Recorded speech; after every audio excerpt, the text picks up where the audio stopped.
you. You have been inside the house with so many people outside also. We have learned so many things from you. Tell us something about your wonderful journey. जी मैं एक तो आप सबको देख के, इतने सारे लोग को देख के मैं काफ़ी ओवरवेल्म्ड हूँ। इतना प्यार, माय गॉड। मेरे को आई थिंक ये सारे फिल्म छोड़ के बिग बॉस पहले करना चाहिए था। बट आई थिंक कि मैं एक ही चीज़ कहूँगी कि मैं तो ये कहूँगी कि आई डोंट थिंक कि मेरे ज़माने के जो लोग थे, हमारे अंदर एक फीलिंग थी कि कहीं ना कहीं हम आपके कैमरास को एक लक्ष्मण रेखा पार नहीं करने देते हैं। जितना भी हम दिखाते हैं बाहर, जितना भी हम शेयर करते हैं, अभी आपको पता ही है कि मैं महेश भट्ट की बेटी हूँ और कभी मैंने ज़िंदगी में नो कमेंट्स कहा नहीं है, मगर फिर भी एक हमारा एक लाइफ होता है जो हम नहीं लाते हैं सामने। तो आई थिंक बिग बॉस में जाके मेरा अगर एक लास्ट फिल्टर बचा था, वो अब उड़ चुका है।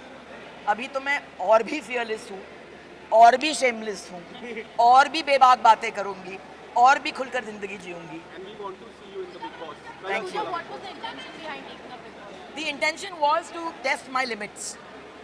The intention was to see कि क्या मैं कर पाऊँगी या नहीं कर पाऊँगी।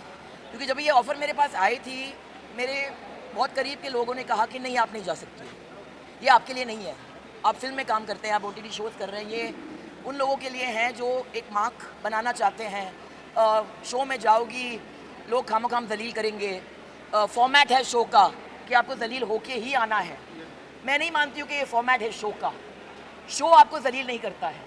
शो आपके सामने हमेशा एक अपॉर्चुनिटी और एक चॉइस देता है। हम अगर गिरते हैं, हम खुद गिरते हैं। हम अगर जलील होते हैं, हम खुद वो चॉइस बनाते हैं। और अगर हमारी उड़ान होती है, उस शो का फॉर्मेट वो है। तो आई थिंक मैं गई अंदर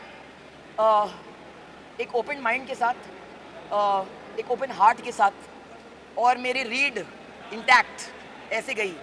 मैं बाहर आई हूँ with my head held high, with my heart overflowing, क्योंकि मैंने बहुत करीब के रिश्ते बनाए अंदर। एंड आई थिंक बेबी का जो है वो तो मेरी, आई थिंक वो पूर्ण जन्म की पता नहीं क्या है मेरे लाइफ में, but I think that she is the sister और daughter I never had. She is my friend. Jad, Avinash, Elvish के साथ भी मेरा बहुत ही स्पेशल कनेक्शन रहा है फ्रॉम डे वन। तो आई थिंक ये 51 की उम्र में I kept the flag flying high guys. So I think that age is just a number. I think मेरी एनर्जी लेवल जो थी मेरे कंटेम्प्रेरी से बहुत ही ज़्यादा थी, वो जो मैंने दिखा दिया। और सफाई के मामले में mental and physical I think मैंने काफ़ी मैनेज किया। आई थिंक मुझे सबसे बड़ा कॉम्प्लीमेंट अभिषेक ने दिया था एक्चुअली 3 या 4 दिन पहले, जब इसने कहा कि अगर आप नहीं होते तो शायद लोग और गिरते। Ma'am, you have seen those two boys very closely inside the house. How happy are you with the result?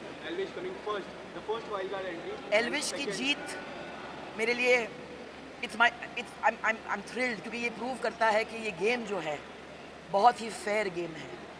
And ये जो मिथ्स होते हैं ना कि अगर आप वाइल्ड कार्ड बन के आए हैं तो फिर आपका जर्नी जो है उतना इम्पोर्टेंट नहीं है या इतना भारी नहीं है, जैसे किसी ने 8 हफ्ते गुजारे हैं। तो ये सारे मिथ्स हैं। आई think it's not the length of your life, it's how you live your life. जैसे रिश्ता जो होता है, क्योंकि 10 साल का है, उसका मतलब ये नहीं कि वो ज़्यादा इंपॉर्टेंट है कि 1 साल के रिश्ते से। तो आई थिंक एल्विश ने ये प्रूव कर दिया है। एंड आई थिंक कि वो घर में एक नई एनर्जी की ज़रूरत थी जब वो आए थे। And I think it's created history कि wild card entry has won the show. So I think that much to be proud of. मगर वो घर ने मुझे बहुत कुछ दिया, बहुत कुछ दिया। कहते हैं कि the greatest journey is the journey you take into your own heart. And I think मैं अपने खुद के दिल में गई। मैंने खुद की वीकनेसेस, खुद की स्ट्रेंथ को यहाँ से देखी। 8 हफ्ते का सफ़र उसमें आसान है नहीं, इज़ नॉट ईजी। फिज़िकली बहुत ही मुश्किल गेम है। हमारे लग्जरीज होते हैं, लोग होते हैं हमें हेल्प करने के लिए, कंफर्ट जोन आपको भूलना पड़ता है, मगर उस घर ने मुझे बहुत कुछ दिया। और आज जब भी मुझे वो अल्टीमेट कॉम्प्लीमेंट मुझे मिली, जब भी मेरे पिताजी ने कहा कि I am proud of you, that did not mean much. मगर जब भी बिग बॉस ने कहा कि हम भी we are very proud of you, I am very proud of you, for me it was a win. So पूछा ma'am, Alia अभी पसीना आ रहा है मुझे, पहुँचने दो। हाँ, पूछा ma'am, Alia Bhatt supported so much, बाहर से भी उन्होंने काफी सपोर्ट किया। उन्होंने कहा कि आप इधर भी नहीं बने तो चलेगा, लेकिन बट आपने फैंस का आपने दिल जीत रहा है, क्या कहना चाहोगे? जी, मेरा फ़ोन अभी तक मेरे हाथ में आया नहीं है, तो आई थिंक बिग बॉस को मैं थैंक यू कहना चाहूँगी, क्योंकि तो सोशल मीडिया डिटॉक्स हो गया। आई थिंक मेरा वहाँ पे वजन भी थोड़ा कम हो गया है। एंड आई थिंक कि बहुत सारे चीज़ें जो थे अननेसेसरी मेरे लाइफ से निकल चुके हैं, मगर I will come out and I will see the support of. Alia ने मुझे मैसेज भेजा, भट्टा ने मुझे कहा कि वो चाह रही थी कि वो चुपचाप यहाँ स्टूडियो में आके मुझे हक करे। And I think I am very moved अगर उसने मुझे सपोर्ट की है। एंड आई थिंक इस घर में जाना मेरे एज पे विद माई लाइफ एक्सपीरियंसेस और जेन्यूनली रिश्ते बनाकर बाहर आना, तो ये पॉसिबल है बिग बॉस के घर में। जी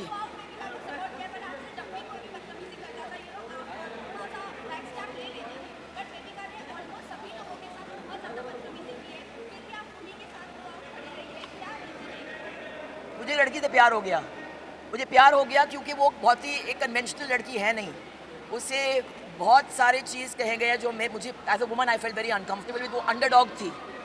वो आई एक खाली झोले के साथ, ना फ़ैन फॉलोइंग ना कोई सपोर्ट सिस्टम। खुद को उसको लगा कि मैं यहाँ पे आई हूँ, मेरे लिए बहुत बड़ी चीज़ है। और सबने उसको बोला कि एक हफ्ता भी नहीं टिकोगी तुम। But I saw in her the potential, और मैंने देखा कि वो एक फाइटर है, उसका दिल बहुत बड़ा है। एंड मैं हमेशा अंडरडॉग को सपोर्ट करती हूँ, और मैं इजाज़त देती हूँ लोगों को मेरे साथ ट्रेसपासेस करने के लिए, क्योंकि कोई मुझे मेरे इजाज़त के बगैर बेइज्जत नहीं कर सकता है। I don't give anyone the permission to insult me. So I think कि किसी के कुछ बोलने से आप वो बनते नहीं हैं।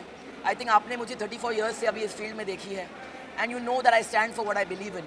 तो बेबिका वॉज माई, आज मैंने सेकेंड हफ्ते में कहा था बेबिका को कि मैं चाहूँगी कि मैं जिस दिन इस घर से निकलूँ, लास्ट चेहरा आपका देखूँ मैं, और आप मुझे बाय बोलेंगे।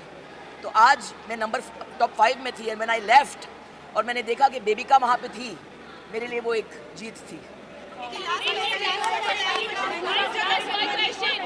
Aren't you sick of seeing me already? आपकी स्टार्टिंग में फेवरेट रही है, जी। एंड यू नो आपने उनको सपोर्ट किया इन द जी। वेरी बिगिनिंग, लेकिन लास्ट में आते आते आपने उनको फेल कह दिया या फिर हीरोइन मटेरियल नहीं है। नहीं, देखो मनीषा और बेबिका की तरफ मेरा अफेक्शन रहा था, और मेरा अफेक्शन मनीषा के लिए हमेशा रहेगा। मगर क्या है कि ये शो ऐसा है ना कि कहीं ना कहीं आपकी पर्सनैलिटी जो है, जितना भी आप छुपाएं वो बाहर निकल के आती है। मनीषा बीच में कुछ और बन गई थी, शायद वो गेम का प्रेशर उसके ऊपर था, और यहाँ मैं देखती हूँ कि उनके अंदर एक ब्लाइंड एम्बिशन होती है।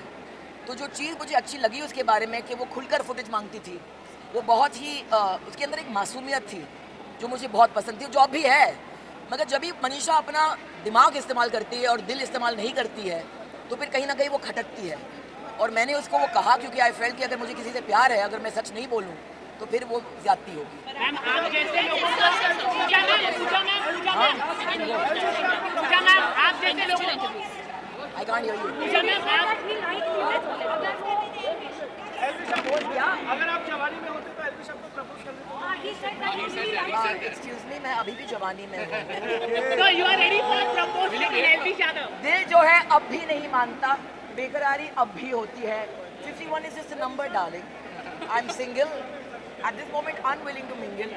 But Jawani, I was awake earlier than them. I went to bed later. I worked harder. 51 is the new 30 or the new 20 perhaps. Thank you.